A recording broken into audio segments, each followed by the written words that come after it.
Paulo Freire. Data de nascimento, 19 de setembro de 1921. Local, Recife, Pernambuco. Cor dos olhos, castanho. Raça, humana.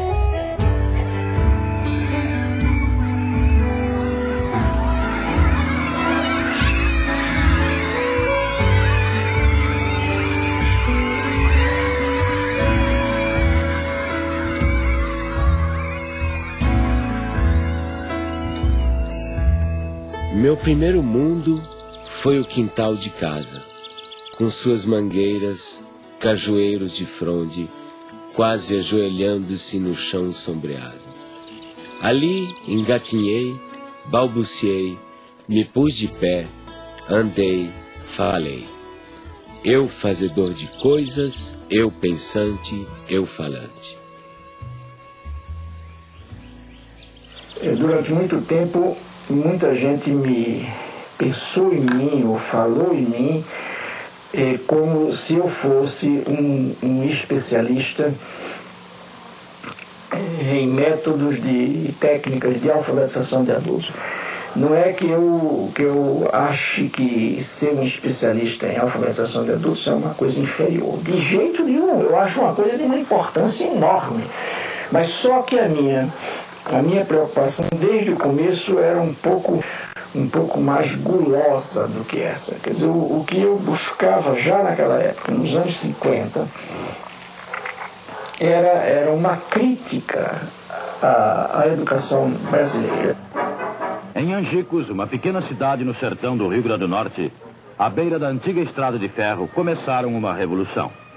Sua primeira fase durou apenas 40 horas. O alvorecer de autêntica reforma de base que está repercutindo em todo o Brasil e que possivelmente logo envolverá o país inteiro.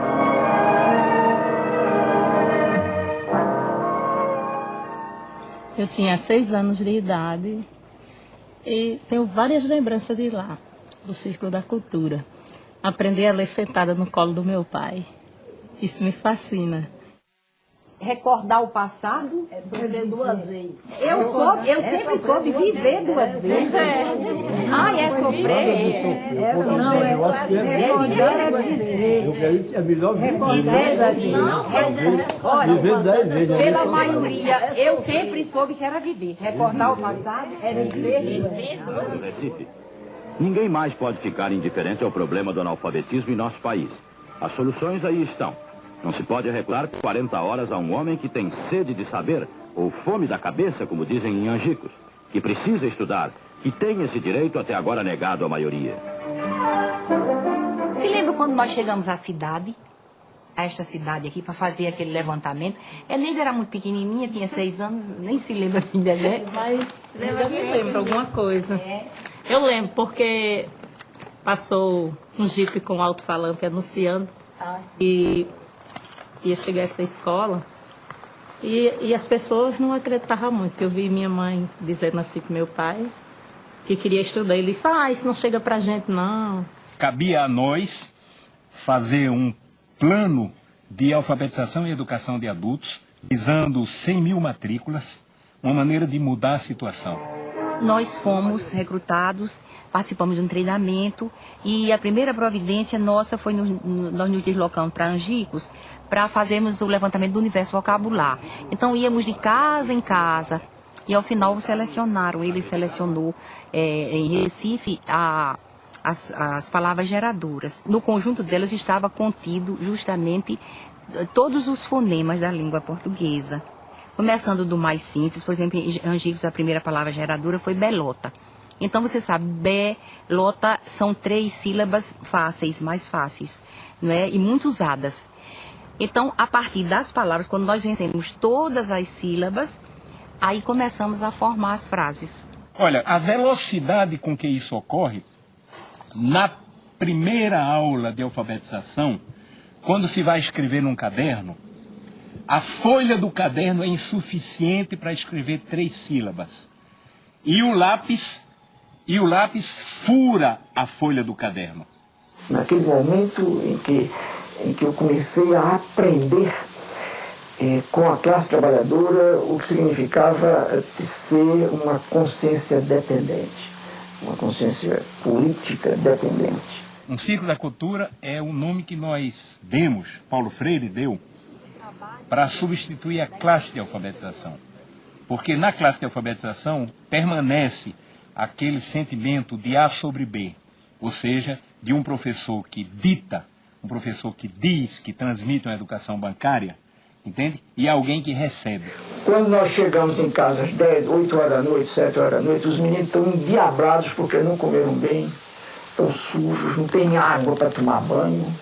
Os meninos estão com fome, chateados, cansados, aborrecidos e impertinentes, e nós não podemos deixar de dormir, porque no dia seguinte, às 4 horas da manhã, a fábrica apita para acordar o bairro inteiro. E aí dizia ele: agora, como é que o senhor vai querer que, com uma situação como essa, a gente tenha o diálogo que o senhor quer? E eu morto, quer dizer, o homem fez naquela noite uma análise de classe que eu não tinha sido capaz de fazer. Noite após noite, 1 hora por dia, aula, que é o voto. Quem vende o voto não pode mais reclamar trabalho. Quem vende o voto é a massa. Povo vota com consciência.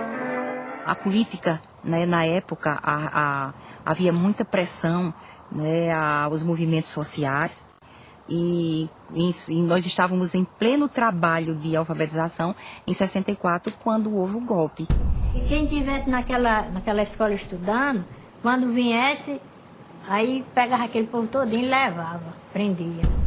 Sim, aí todo mundo ficou com medo, né? Eu sei que papai chegou em casa e disse: olha, minha tia, mamãe, você se ajuda que for de papel, ajunte papel, lápis, livro, e faça um foguinho, bota em cima e toca o foguinho tudinho. Desse mesmo jeito eu fiz.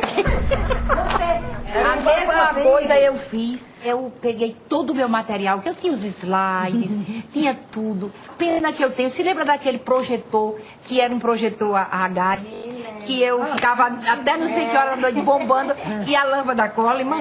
Tive que dar fim a tudo, porque eu enterrei no muro da minha casa. Tenho a convicção de que o Brasil seria outro hoje se essa atividade não tivesse sido interrompida brutalmente, pelas razões que foi, ou seja, para inviabilizar exatamente a emergência desses que o projeto político pretendia e conseguiu que continuassem como excluídos. O objetivo foi esse, não foi outro. Não era nada pessoal contra Paulo Freire, contra mim, contra quem participou dessa atividade. E eu sempre me emociono e fico me lembrando, porque aquilo era feito com o coração. Com amor, né? Com amor. Sei votar, aprendi a escrever meu nome. Tive em outras escolas, mas o que mereceu mesmo, que descolou mesmo, que eu me orgulhei em dizer eu não sou mais analfabeto, foi Paulo Freire. Paulo Freire colocou o oprimido na história. Ele deu visibilidade a alguma coisa que estava lá historicamente sendo invisibilizada pela cultura dominante. Então, pondo no palco da história o oprimido, ele estava fazendo um ato revolucionário. A concepção antropológica de Paulo Freire é muito simples. Primeiro, você é um ser curioso. Então, a curiosidade é uma categoria fundamental, principal. Segundo, você é um ser inacabado, incompleto, inconcluso. Portanto, você precisa do outro, né?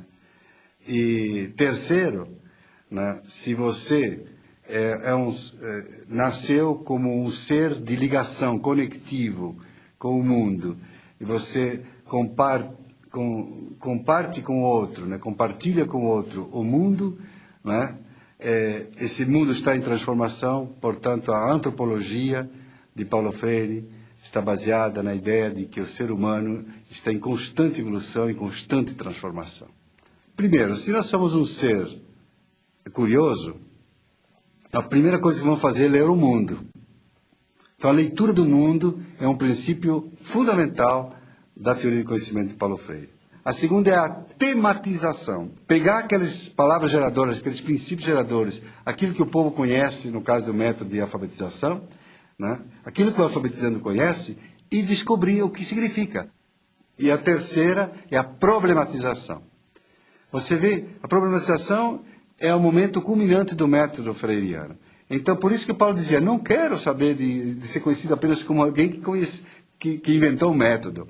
Porque, exatamente, o seu método está ligado à sua teoria do conhecimento e à sua antropologia. Professoras, professores, alunos e alunas, boa tarde. E nós já estamos em nosso horário de começarmos o nosso turno vespertino. Nós teremos as nossas atividades na Sala do Lego, na biblioteca, atividades de agricultura, e com certeza será mais uma tarde de uma construção da nossa aprendizagem. Então, assim, ao iniciarmos a escola, fizemos a proposta aos servidores, aos trabalhadores da educação aqui. Vamos estudar Paulo Freire, vamos compreender a sua proposta de educação, essa perspectiva de humanização, de libertação, de conscientização. Então, assim, a escola não existia e depois veio Paulo Freire. Paulo Freire existia antes em nosso coração, como uma proposta de vida. E, assim, a proposta conosco, depois surgiu um espaço concreto para vivermos a prática dessa teoria. A gente tentando, e era difícil mesmo. Como pegar um aluno que vem da roça, passa 2 meses em casa, 1 mês só aqui, e fazer esse menino, né? Aí o jeito foi o quê? Mergulhar nas leituras e aprender com esses teóricos, né? E a base da gente foi Paulo Freire, pelo fato de ser uma coisa mais próxima da gente.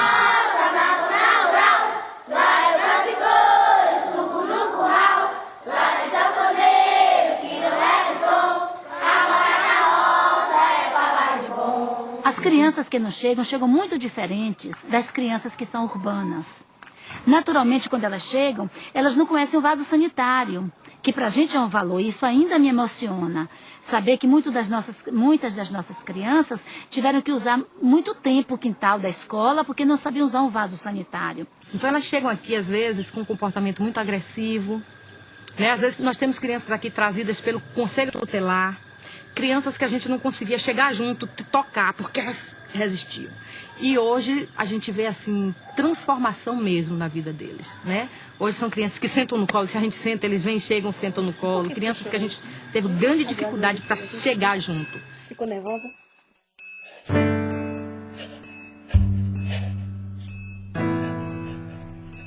Para mim, o exílio foi profundamente pedagógico. Quando exilado, tomei distância do Brasil, comecei a compreendê-lo melhor. O exílio, rapaz, o exílio me deu muito. Só que o preço do dado é equiparado, tá fazendo? A quantidade que tu ganha é a quantidade que tu tem que pagar. O preço é alto, o preço é e foi alto. Olha, eu só não te diria que eu me sentia destroçado, porque afinal de contas é muito difícil que eu me destroce, entende? Mas eu sofri profundamente. Então havia dimensões da nossa cultura que me fustigavam, como por exemplo o gosto da comida. Nós, claro, tínhamos muita saudade do clima, da gente, da língua, né? Mas a estrutura familiar na questão da comida, por exemplo, do universo, né? Da cultura, nós tínhamos tudo. Todo dia minha mãe arrumou feijão não sei aonde, e galinha de cabidela, que ela achava no mercado Las Vegas, trazia e fazia a jeba da galinha. Era uma comida que se você entrasse... Era uma casa pernambucana, era uma casa brasileira. E não há como sacrificar a sua identidade cultural. Eu nunca me senti melhor do que ninguém porque sou brasileiro, mas nunca me senti pior do que ninguém porque sou brasileiro.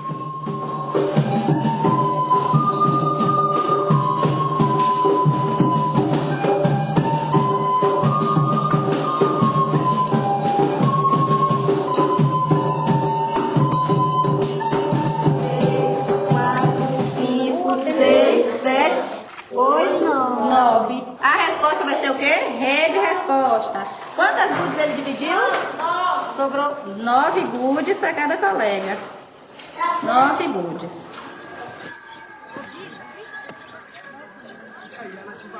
Isso aqui é uma ferramenta chamada sacho.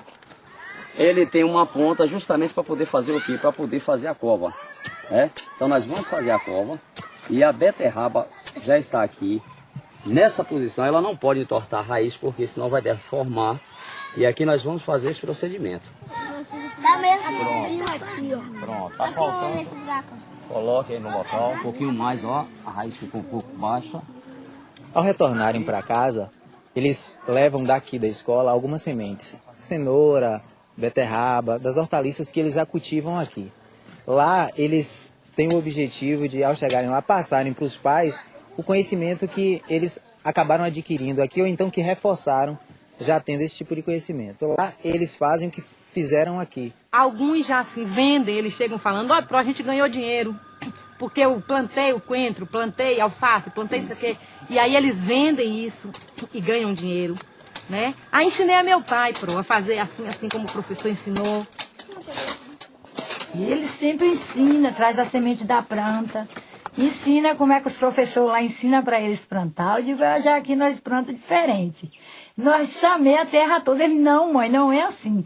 O professor lá ensina para nós fazer arleira, samear a sementinha. Depois, se tiver junto, ele vai, arranca um pouco daquela muda para poder ficar mais investido. Ele sempre conta tudo. O exercício de tornar-se capaz de ler e escrever exige de quem realmente aprende uma postura de sujeito que cria o seu próprio aprendizado. A comunidade freiriana, para nós, né, é esse conjunto de instituições, pessoas que partilham a identidade do legado de Paulo Freire, né? E o que significa isso? Na verdade, são associações, grupos, instituições que vão se formando no mundo. Por exemplo, Portugal e Espanha. Em Portugal ocorreu o Fórum Paulo Freire em 2004, este ano agora, 2006, né, na Espanha. Enfim, são centros de estudos, né, freirianos, né, pesquisas, espaços de formação educacional. Oi, Luísa Cortesão. Primeiro, quero te agradecer muito pela sua contribuição aí de Portugal nesse documentário. Gostaria que você falasse um pouquinho o que é que vocês estão realizando, a experiência freiriana do Instituto aí. Está a ver, portanto, são debates muito aprofundados e muito fundos sobre questões teóricas que têm que ver com problemas que são sentidos na realidade. Fizemos, o título é exclusão ou exclusões, e fizemos, por exemplo, uma análise de problemas de exclusão social, de problemas de exclusão da saúde, de problemas de exclusão da justiça, de problemas de exclusão do trabalho, de problemas de exclusão da educação, e agora esse ciclo vai terminar com uma análise sociológica da problemática da exclusão. O que te levou a fundar uma cátedra Paulo Freire aí na Suécia, num local em que, digamos assim, há tão poucos oprimidos?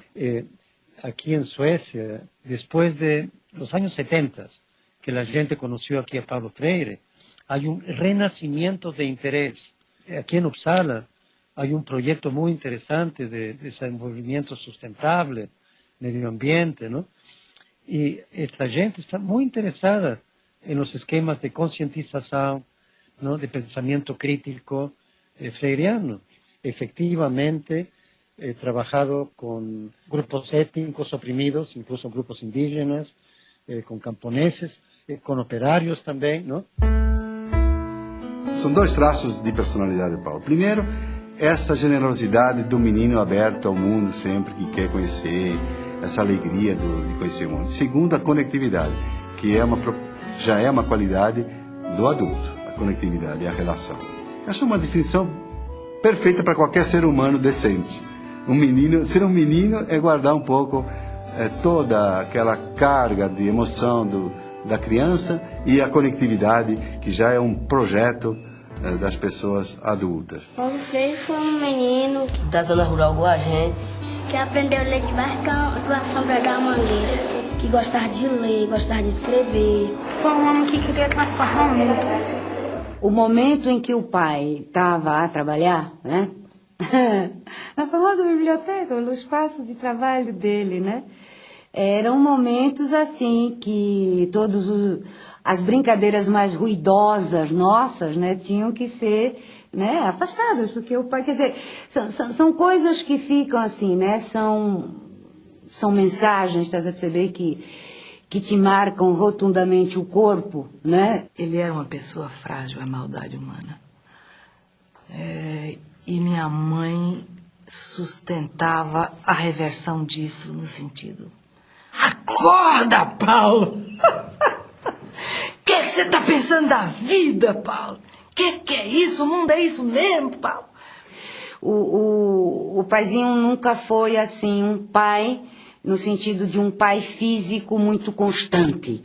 Não foi, isso não tem problema nenhum, digo isso mesmo, porque assim eu o percebia. Mas, no entanto, estás a ver, quando o desgraçado estava presente, mas ele estava presente com interesa, que, putz, imagina, era amplamente suficiente. Um homem extremamente humano, né? Extremamente bondoso, mas que também sabia ser muito duro quando era necessário com as pessoas, né? Quer dizer, ele tem uma frase dele que diz assim: se alguém quiser me insultar, que me chame de santinho. No campo pedagógico é muito mais atual Paulo Freire, porque a Unesco, por exemplo, colocou os 4 pilares da educação do futuro, não é? Aprender a conviver, aprender a fazer e aprender a ser. São esses 4 pilares. Isso está dentro da teoria do Paulo Freire. Só que Paulo Freire acrescentaria um 5º, aprender por quê, contra quem, a favor de quem. Ele politizaria muito mais esses 4 princípios, 4 pilares da educação do futuro, evidentemente. Ele sempre coloca a questão do porquê. Vocês sabem o seguinte, que o computador ele é feito de partes.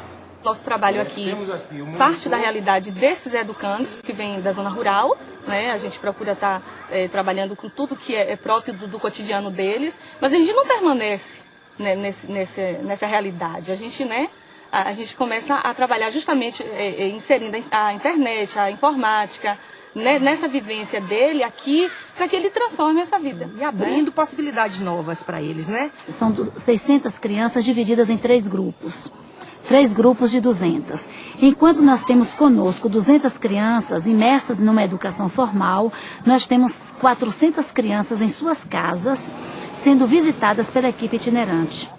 Então, lá na roça, a equipe itinerante corrige atividades, dá orientações, trabalha com a questão da agricultura, que já é trabalhada aqui, mas fortalecida em casa, porque as crianças ensinam também aos seus familiares, e a equipe itinerante faz uma avaliação desse trabalho, assim, que a escola orienta para o aluno executar em sua casa.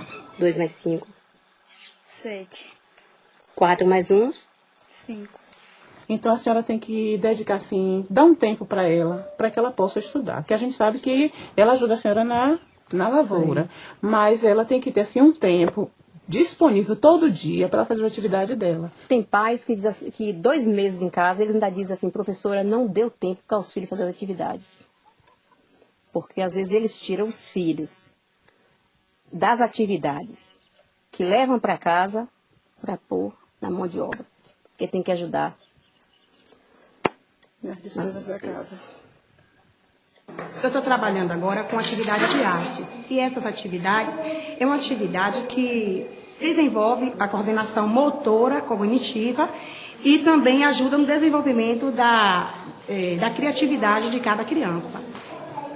O restante fica em silêncio e vai terminar a tarefa, tá certo? Não tá achando. Nadson, pode vir, Nadson.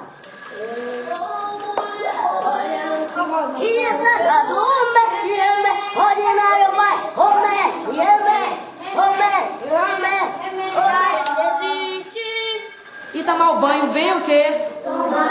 Passar o sabonete no corpo, atrás, no banho, tira a calcinha e tipo os meninos tiram a cueca. Lave a parte íntima de vocês bem lavada. Fica lá sujinho, Aí vai criando sujeirinha, sujeira, sujeira, e daí cria dó.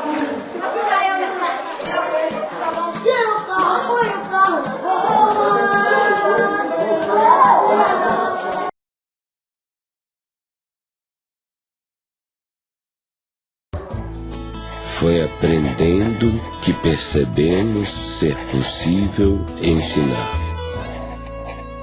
O que nós vamos fazer hoje é uma coisa que alguns alunos nossos já têm experiência da disciplina Política e Problemática da Assistência, que a gente vai promover um círculo de cultura, tá? Nesse círculo de cultura nós vamos tratar hoje da doença infantil como uma patologia social e uma patologia orgânica, tá? Vocês receberam um texto, esse texto vocês já leram. A gente trabalha com uma pedagogia problematizadora, trazendo os casos, que a gente chama de casos da saúde, né? Transformando esses casos em situações existenciais, né? Então começa já a interface com o método, a pedagogia freiriana. E aí a gente chega para ela e diz, o que está acontecendo? Uma pergunta assim geral. E aí ela desaba. Ela tinha passado a noite na rua, porque ela tinha sido agredida em casa, e ela não tinha como voltar para casa, passou a noite na rua. E aquela criança, na realidade, aquele sintoma que ela estava apresentando, que era uma dificuldade, né, respiratória, e que se de repente o profissional não tem um olhar atento, ele vai funcionar a veia, fazer a medicação, e ela vai voltar para casa ou para a rua, que no caso era. Então essa doença, às vezes, quando chega, né, a gente tem que olhar muito mais do que aquela dificuldade da respiração, né? A gente tem esse convívio, esse contato maior, a gente tem uma maior autonomia, né, frente aos pacientes, então a gente tem essa troca mesmo. E lá a gente vê os casos de reciprocidade de mão dupla e a de uma via só. Quando você chega a um paciente e talvez nem dá um bom dia, já chega fazendo os procedimentos que tem que se fazer, é uma outra forma de reciprocidade, entendeu? E quando você chega falando, bom dia, como você tá, tudo bem? E aí, acho que você perde um minuto a mais, e às vezes nem é perda, é ganho, porque você vai ter o melhor atendimento mesmo para esse paciente. Ensinar não é transferir conhecimento, mas criar as possibilidades para a sua produção ou a sua construção. Quem ensina, aprende ao ensinar, e quem aprende, ensina ao aprender.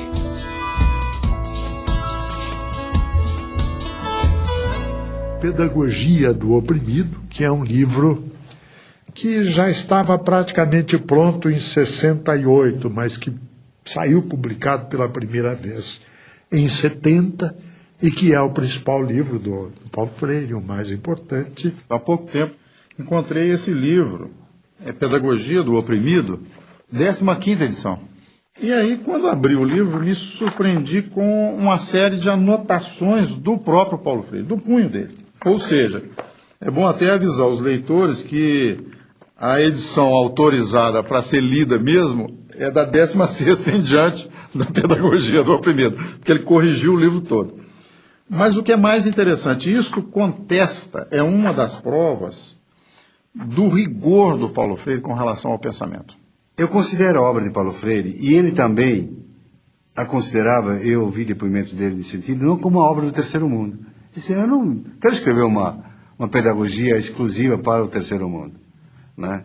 Eu acho que colocar Paulo Freire no terceiro mundo e sectarizá-lo no terceiro mundo significa não querer ver a opressão na sua totalidade que vem do primeiro mundo.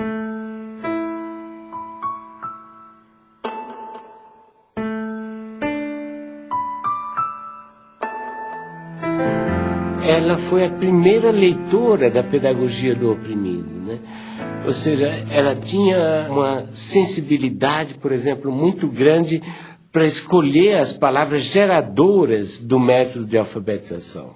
E a Elza era uma grande educadora e que, inclusive, não acreditava que eu fosse outra coisa que não educador mesmo. Quer dizer, eu me lembro de uns sonhos que eu andei tendo na minha mocidade de ser juiz de direito, de fazer uma carreira por aí, e ela me dizia, rindo, apesar de todo o respeito que eu tenho pela magistratura, eu acho que você é mesmo um educador.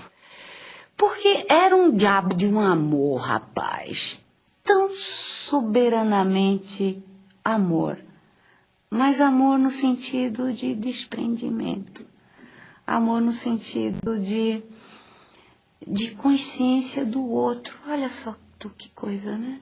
Quer dizer, ela teve um papel indiscutível na minha vida durante um longo período em que nós vivemos sem hiatos, não?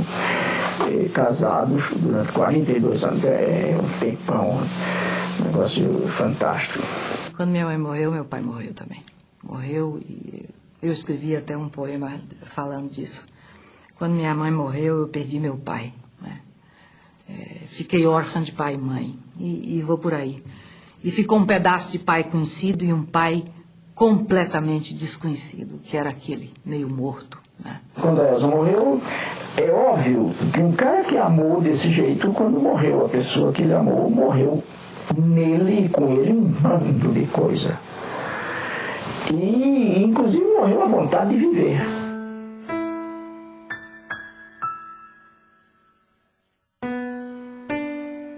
Eu encontrei um Paulo maduro, um homem seguro, um homem cortês, extremamente amoroso, criativo e que se oferecia a mim na plenitude das suas qualidades.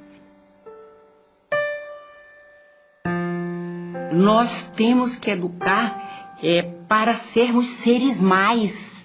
E o ser mais em Paulo é isso, é ser mais humanos, ter mais qualidade enquanto gente.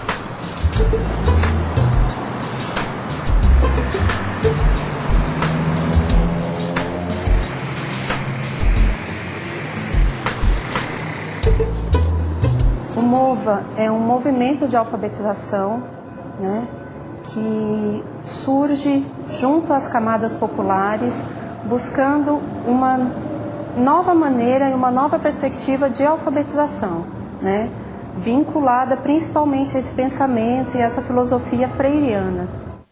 Logo que o Partido dos Trabalhadores ganhou a eleição em São Paulo, e através da prefeita Luísa Erundina, e antes mesmo dela convidá-lo para secretário, eu e o Paulo começamos a conversar sobre o desafio que estava colocado de criar um grande movimento de alfabetização de jovens e adultos na cidade de São Paulo, né? E logo a primeira ideia fundante era justamente essa ideia de que teria que ser um movimento, e por isso se chamou MOVA. Eu acho que uma das tarefas da educadora progressista hoje, com relação aos movimentos populares, é exatamente aprendendo com eles, com os movimentos populares, ensinar também. Quer dizer, não há por que temer, que tem o dever e a tarefa e o direito de ensinar também aos movimentos. De jeito nenhum eu jamais me entregaria aos movimentos como eterno discípulo deles. Mas de jeito nenhum, porque é mentira e é falso. Também não sou o eterno professor dos movimentos, mas eu sou o educador. É uma maneira diferente de aprender, entendeu? É uma maneira que eu não aprendi assim na escola, entendeu? Eu fiz até a 8ª série e muita coisa daqui não foi ensinado na escola. Aqui dentro do estado de São Paulo, trabalhando com esse público de catadores de materiais recicláveis e através da alfabetização, da leitura, da escrita, da matemática, das ciências, está ajudando as pessoas a se envolver um pouco mais nesse contexto e entender um pouco mais esse trabalho que elas fazem. E está instrumentalizando principalmente para que eles possam ser aceitos e inseridos dentro da sociedade que a gente vive. Eu não sabia como lidar com o preconceito das pessoas, entendeu? E aqui nas aulas eu estou aprendendo como lidar com isso, entendeu? O pessoal fala, nossa, mas você cata lixo? Não, eu não cato lixo, eu reciclo, entendeu? Lixo é o que você faz em sua casa.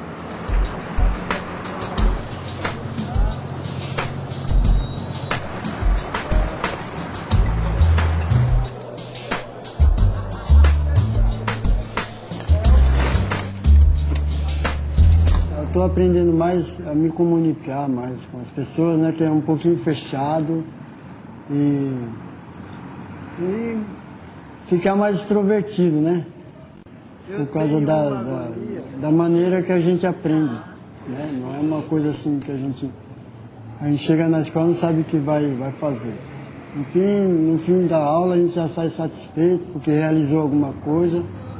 Depois que a gente criou essa poesia com esse tema, coletividade, o que teve de importante com isso depois? Muito importante, por quê? Porque a gente é capaz de fazer uma poesia, né?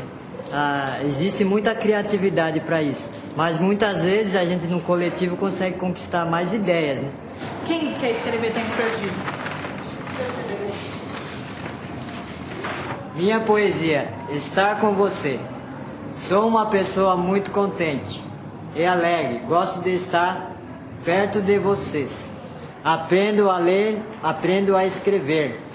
Meu nome é Ailton, sou pobre de dinheiro, mas sou rico de saúde. Sobre as águas do mar e a luz brilhar ali pela rua passar sem saber o que, me sentindo tão só, sinto que é amor, sigo amor, amando-te assim, nós dois, amor e dói. Tá bom?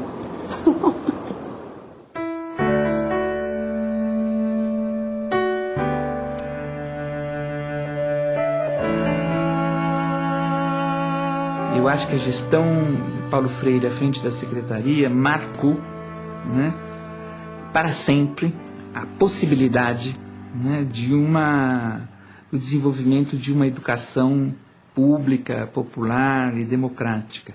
Eu acho que houve uma preocupação, né, muito profunda com valorizar, né, a figura dos educadores e das educadoras da rede municipal. E aqui é preciso fazer um parênteses para dizer que eram considerados educadores e educadoras não só os professores, mas todas as pessoas que constituíam, né, o espaço da escola, a merendeira, o zelador, os funcionários, né? Eu sou um intelectual que não tem medo de ser amoroso. Eu amo as gentes e amo o mundo. E é porque amo as pessoas e amo o mundo que eu brigo para que a justiça social se implante antes da caridade.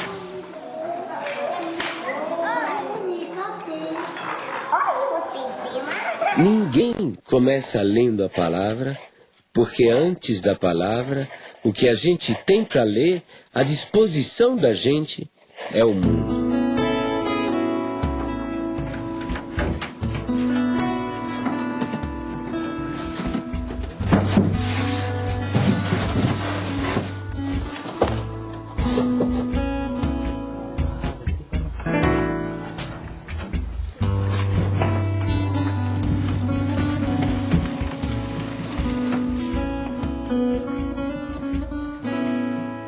Porque se não tivesse esse curso aí, né, nós não aprendíamos mais a ler, não aprendia nada. Ia ficar pro resto da vida sem saber ler nada.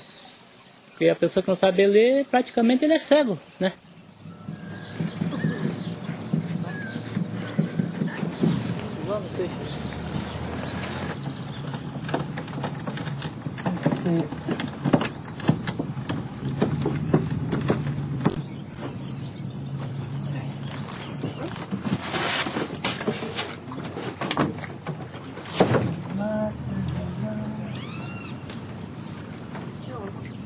Você já sabendo ler, sabendo escrever, a gente fica mais seguro, né? Tem mais jeito para chegar, conversar, né? Nós gostaríamos de saber se esse projeto que nós estamos trabalhando com vocês, se desenvolveu alguma coisa boa. Por isso que eu escolhi uma palavra para comentar com você, para comentar nesta aula, né? Então, essa palavra é cidadania. Chega em casa, olha, que a professora me deu isso, tem essa lição para me fazer. Se entende, dá uma força para mim, me explica. Se eu entendo, eu dou uma força para ele, ensino ele. Ensino ele para se desembaraçar mais, né, na lição. Mas eu acho que ele aprendeu bem mesmo. Esses meses que ele está na escolinha. Porque a gente que trabalha de empregada doméstica, assim, né? A pessoa não sabe dos produtos que tem que passar para limpeza, né? E assim, aprendendo a ler já é uma força, né? Boa, né? Sabe o que produto que vai usar. Vem aqui, filha. Sabe o produto que vai usar. E deu uma força boa. Ela vai na escolinha comigo também todo dia. E ela tá fazendo o prezinho. Eu aprendo mais com ela, né? Ela aprende comigo. Assim a gente vai indo.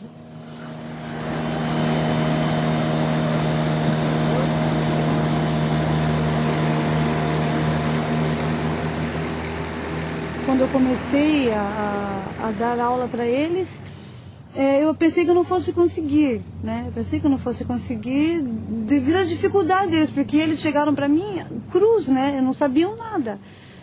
Aí eu comecei, passou umas 2 ou 3, acho que não chegou um mês de aula, chegou uma das alunas e falou: Miriam, eu consegui ir na Previdência Social, sozinha. Eu fiquei até emocionada, né? Quando eu vi assim, né, o Ministério, né? Aí, olhei assim, aprendi a ler. Para mim era uma emoção.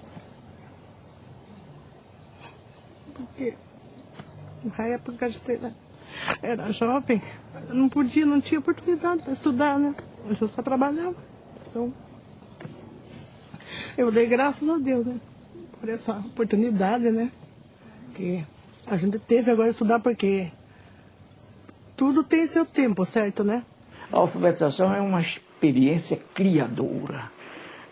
E significa que o alfabetizando tem que criar, tem que montar, para usar uma expressão mais técnica, o seu sistema de sinais gráficos. Quer dizer, ele tem que ser, no fundo, o arquiteto desta produção ou desta criação, obviamente ajudado, ou ele ou ela, ajudado pela educadora ou pelo educador. Para mim, deu muito serventia, né? Porque eu tinha problema de falta de letra. Para me escrever, eu comia muitas R, eu trocava assim, sabe? Agora não. Já estou bem melhor, graças a Deus. Quando eu vou fazer no banco, pagar dinheiro, qualquer coisa que eu vou fazer no banco assim, eu já não vou com aquele medo que eu tinha, sabe? Então eu já vou ciente do que eu estou fazendo, né? Nosso Vale do Ribeira aqui, o Iguape.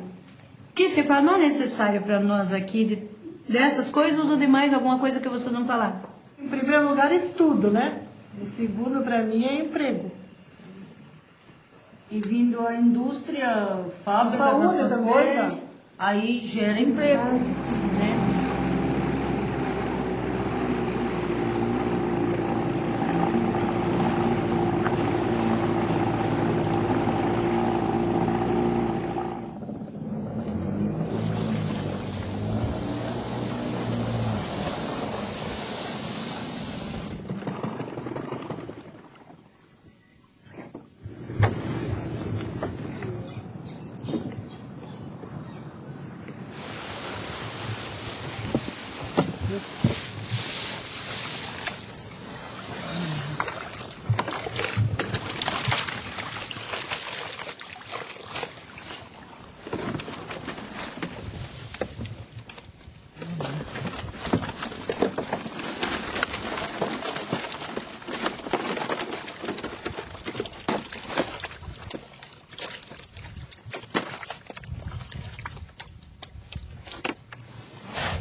E outra pessoa aprendendo a ler e escrever pode pegar também pode arrumar um outro serviço melhor, né?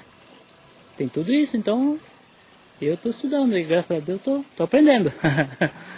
Vamos ver se chegou lá, né?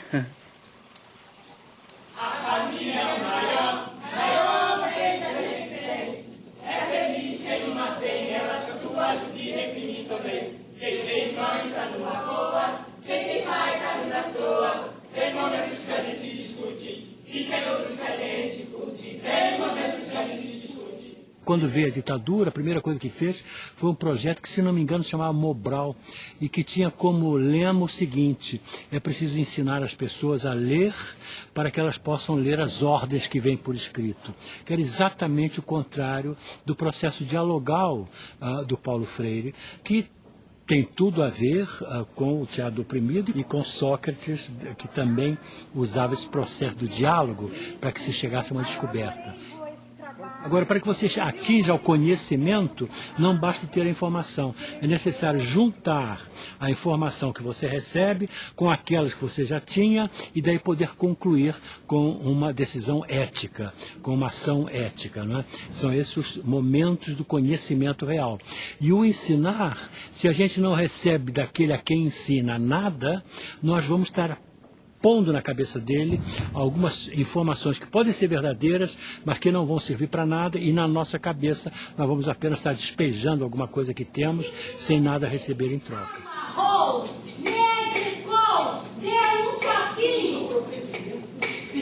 Eu não tenho dúvida nenhuma de que eu não posso ser entendido fora de uma compreensão da ética em mim e da política em mim. Eu acho que nenhum educador, nenhum pensador da educação está afastado disso. Quer dizer, a educação, enquanto formação humana, é um esforço indiscutivelmente ético e estético. Quer dizer, não há como separar também a decência da boniteza. Entende? Quer dizer, a educação, enquanto busca de boniteza, necessariamente procura a decência também, a decência do ser.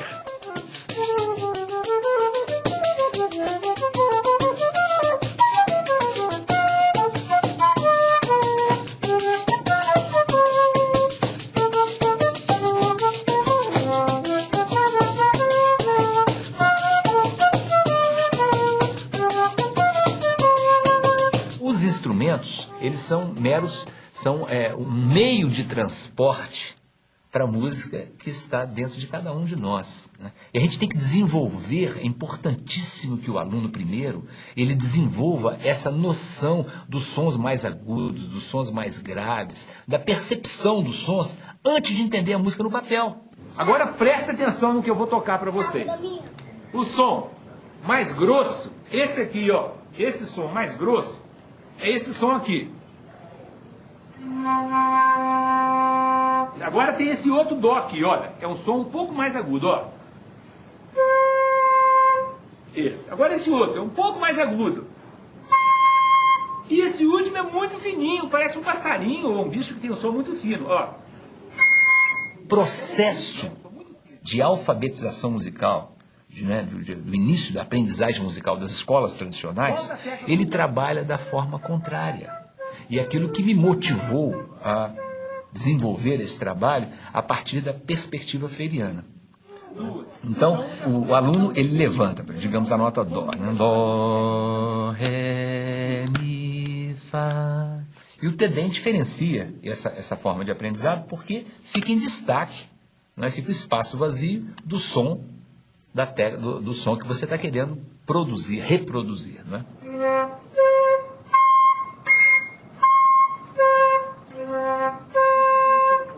Qual foi? Isso, muito bem, os dois acertaram. A ecopedagogia é um capítulo da pedagogia do oprimido. Por quê? Se a gente considera a Terra como um ser vivo e em evolução, hoje essa Terra é um grande oprimido. Nós vivemos de forma insustentável. Nós temos tudo para destruir o planeta, não pelas bombas atômicas. Nós podemos destruir hoje o planeta pelo modo insustentável de vida que vivemos nesse planeta. Então, nós temos que refundar os princípios da pedagogia para que ensine as crianças, jovens e adultos a viverem de forma sustentável, a terem um estilo de vida sustentável. Então, eu creio que esse vai ser o grande tema do século XXI.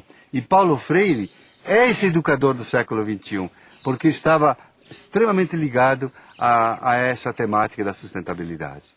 Quer dizer, há pessoas que me consideram um sonhador, e eu sou um sonhador, mas não um sonhador maluco.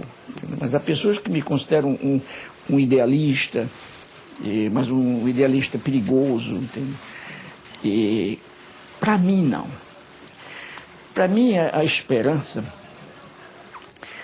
faz parte disso que a gente vem chamando natureza humana. Eu gostaria de ser lembrado como um sujeito que amou profundamente o mundo e as pessoas, os bichos, as árvores, as águas, a vida.